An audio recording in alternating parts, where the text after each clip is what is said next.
কোথায় আউযুবিল্লাহ পড়বো আর কোথায় বিসমিল্লাহ পড়বো। অনেকে এই বিষয়টা পুরোপুরি ধরতে পারেন না যে আউযুবিল্লাহ কোথায় পাঠ করব আর বিসমিল্লাহ কোথায় পাঠ করব। যেখানে যেটা পাঠ করার দরকার, যেখানে যেটা পড়ার দরকার সেখানে সেটাই পাঠ করতে হবে। বিসমিল্লাহির রহমানির রহিম বা বিসমিল্লাহ এটা পাঠ করতে হবে যেই কোনো ভালো কাজের শুরুতে, যেই কোনো বৈধ কাজ, যেই কোনো ভালো কাজের শুরুতে কি পাঠ করতে হবে? বিসমিল্লাহির রহমানির রহিম পাঠ করতে হবে।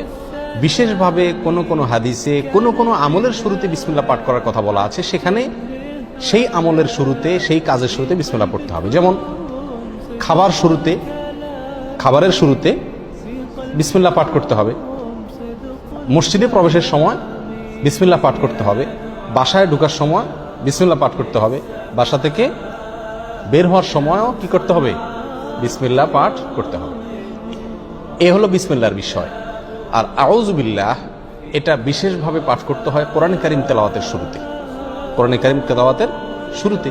আর কোরআন কারীম তেলাওয়াতের শুরুতে আউযুবিল্লাহ বিসমিল্লাহ উভয়টা পাঠ করব, নাকি শুধু আউযুবিল্লাহ পাঠ করব, নাকি শুধু বিসমিল্লাহ পাঠ করব, নাকি এক এক জায়গায় পাঠ করব?